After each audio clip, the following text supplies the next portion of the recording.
पूर्वी जिला भाजपा के जिला महामंत्री हमारे साथ मौजूद हैं। पूर्व में ओबीसी प्रदेश उपाध्यक्ष रहे और साथ ही साथ जो किसानों के बारे में जिस तरह की बातें सामने आ रही हैं उस पर हमारे साथ चर्चा में आज मौजूद हैं। तो सबसे पहले मैं डॉक्टर साहब का बहुत बहुत स्वागत करता हूं और बधाई देता हूं कि आपको महामंत्री जिले में एक जिम्मेदारी मिली है जो काफ़ी अहम मानी जाती है। बहुत बेहतर तरीके से आप निभाएंगे। बात सबसे बड़ी यहीं उठती है कि जिस तरह से किसान आंदोलन चल रहा है उसमें जिस तरह से किसानों की बातों को सामने रखने में जो समस्याएं आ रही हैं और जिस तरह से वो कई दिनों से बॉर्डरों पे पड़े हैं, तो उसके बारे में आपका क्या कहना? देखिए, बड़ा दुख का विषय है कि ऐसे ठंड के समय में, ऐसे दिल्ली में पॉल्यूशन के समय में हमारे देश के जिसे कहते हैं जय जवान जय किसान का जो नारा दिया गया था, तो वो किसान वहाँ पर आकर परेशान हो रहे हैं। बहुत दुख का विषय है। लेकिन दूसरा विषय ये है कि जो किसानों की समस्याएं हैं उस पर पूरा ध्यान दिया गया और देने की वजह से ही ये तीनों विधेयक जो हैं लाए गए। किंतु क्योंकि जैसा आपने देखा सीए, एनआरसी, जो भी दुनिया की चीज़ है इस देश में होती है, उसमें मिसगाइड करने का जो फैक्टर्स दूसरी राजनीतिक पार्टियां, क्योंकि और तो कोई कमी मिलती नहीं देश में। जब काम ठीक हो रहा हो, जब भारतीय जनता पार्टी की केंद्र सरकार काम अच्छा कर रही हो, जब मोदी जी काम अच्छा कर रहे हैं, तो कुछ ना कुछ चीज़ ढूंढते हैं। तो जब उनको ऐसा मुद्दा नहीं मिलता, कोई खराब, कोई करप्शन नहीं है, कोई भ्रष्टाचार जैसा पुरानी सरकारों में तो वो नहीं है, तो फिर वो नया मुद्दा ढूंढती है। आपने उसका विषय देखा होगा, शाहीन बाग का विषय देखा, तो उससे आप अंदाजा लगा सकते हैं कि किस तरीके से इस मुद्दे का राजनीतिकीकरण किया गया है। तो राजनीतिकरण किया गया है तो उसमें सबसे ऊपर कांग्रेस पार्टी। उसके बाद आप देखिए कि 23 तारीख को जिसने बिल पास कर दिया यहाँ पर दिल्ली में, और उसके बाद वो भी उसको हवा देना चाह रही है उस आग को, आम आदमी पार्टी कहती है उनका स्वागत है किसानों का। तो समाजवादी पार्टी और बहुत पुराने जो लोग अपना राजनीतिक कोई अस्तित्व तो नहीं मान के बैठे, टिकैत ग्रुप जिसे कहते हैं, वो ऐसे लोग जो हैं वो इस चीज में शामिल हैं। तो आप अंदाजा लगा सकते हैं कि राजनीतिकरण हुआ है।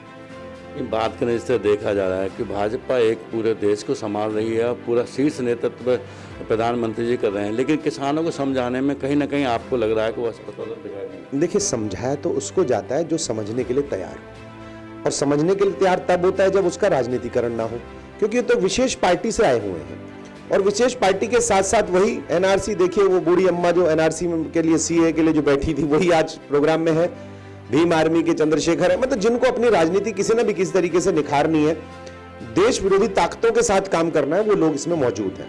मैं ये कहना चाह रहा हूं कि वो कंफ्यूजन जो भी है, उस सरकार के साथ एक बैठक हुई है, वो कंफ्यूजन को ठीक करने की कोशिश कर रही है।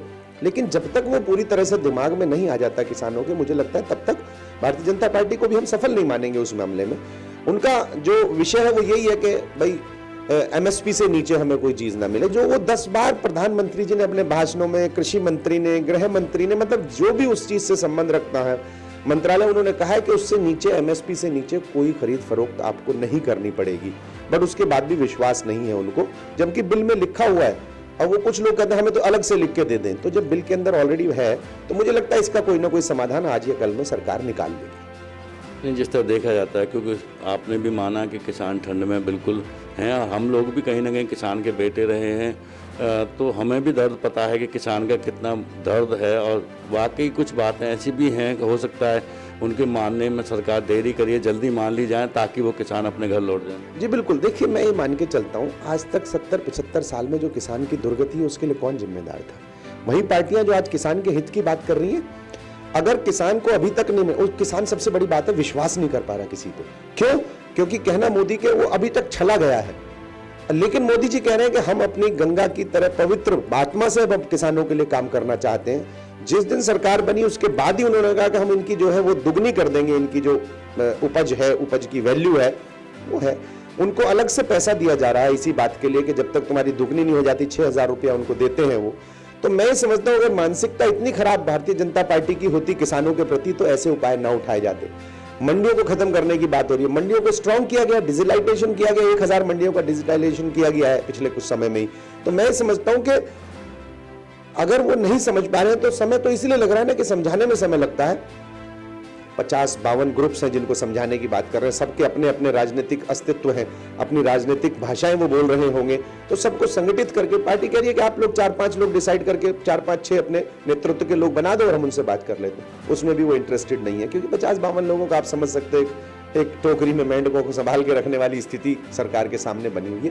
पर मैं सरकार से रिक्वेस्ट करता हूं, और सरकार से रिक्वेस्ट क्या करने की बात है, वो हमारे इतनी समझ के लोग, सुलझे हुए लोग हैं कि जरूर 1-2 दिन में उनको सेटिस्फाई कर देंगे। और अगर जिसने सेटिस्फाई नहीं होना किसी भी तरीके से, जो ये सोचकर आए हैं कि भारतीय जनता पार्टी के खिलाफ माहौल पैदा करना है किसी भी तरीके से, तो आप ही बताइए उसको किस तरीके से समझाया जा सकता है। तो क्या मानते हैं आप कि जिस तरह से ये माहौल पैदा हो रहा है, इसमें अभी फिलहाल क्योंकि किसान कहीं ना कहीं, किसान के बगैर पूरा देश और कोई भी व्यक्ति ऐसा नहीं है जो किसान की अन्न को नहीं खाकर जिंदा हो या किसान से कहीं ना कहीं वो जुड़ा नहीं हो, लेकिन इसमें राजनीति करना कितना उचित मानते हैं? जी बिल्कुल, राजनीतिकरण होना ही नहीं चाहिए।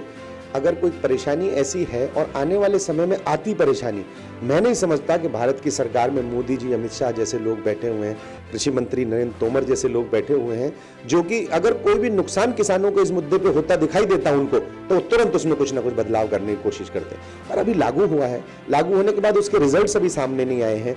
जो ये परेशानियां कह रहे हैं वो परेशानियां अभी सामने नहीं आई हैं, बस एक हवा में बातें हो रही हैं। तो मैं समझता हूँ इंतजार करना चाहिए था, लेकिन चलो उन्होंने किस तरीके से माहौल बना के इंतजार भी नहीं किया है, तो मुझे लगता है सरकार उनको किसी न किसी एंगल समझा देगी। आज अमरिंदर सिंह जी जिन्होंने ये तूफान मचाना शुरू किया, वो शायद अमित शाह जी से बात करने आ रहे हैं, तो मैं समझता हूँ अगर उनको समझा पाएंगे तो सारे किसान भी समझ जाएंगे, क्योंकि वो उन्हीं के बहकाए हुए लोग हैं, उनके नेता के समझते वो भी समझ जाएंगे। तो क्या लगता है कि अभी कितने दिन तक इनको ये परेशानी का सामना करना पड़ेगा, या फिर कहीं ना कहीं जिस तरह से अभी मीटिंग हुई थी, अमित शाह जी ने अभी 2 दिन पहले भी मीटिंग ली थी, कल भी मीटिंग हुई थी और लगातार मीटिंगें चल रही हैं, तो कितनी जल्दी आपको उम्मीद है कि इस बात को ख़त्म करा जा सकता है और किसान वापस अपने घर जा सकते हैं? तो मुझे लगता है कोई भी राजनीति के शिरमौर पर बैठे हुए हमारे लोग, जो कि उन्हीं किसानों में से पैदा हुए हैं, उन्हीं चाय के काम करके पैदा हुए हैं, उन्हीं बर्तन मांजने वालियों के घर से पैदा हुए हैं, और हम जैसे, आप जैसे लोग भी, हम भी आज भी हमारे परिवार में खेती होती है। 80% हमारी आत्मनिर्भरता मेरे परिवार की खेती पर है। मेरठ में मेरा गांव है, तो मैं समझता हूँ इसको जल्द से जल्दी, आज या कल में, मुझे लगता है 99% मुझे उम्मीद है कि समाधान हो जाएगा। तो बिल्कुल ये थे हमारे साथ डॉक्टर यूके चौधरी जी, जिन्होंने बताया कि वो भी चाहते हैं कि किसान से कहीं ना कहीं पूरी दुनिया जुड़ी हुई है, और हम चाहते हैं, और तेजगंगा चैनल भी आपसे अपील करता है और सरकार से भी अपील करता है कि किसानों का हक या उनकी जो मांग हैं उसे सरकार कहीं ना कहीं जैसे भी हो वैसे समझाकर उन्हें पूरी करे, ताकि वो किसान जो बॉर्डर पे अपनी जीवन व्यतीत कर रहे हैं कई दिनों से, और सर्दी ठंड के भरे मौसम में उनको कहीं ना कहीं इंसाफ मिले और वापस अपने घर जाएं और सरकार और किसानों के बीच अच्छा तालमेल हो। कैमरामैन प्रिंस के साथ योगेश सोलंकी, तेज निगाहें, दिल्ली।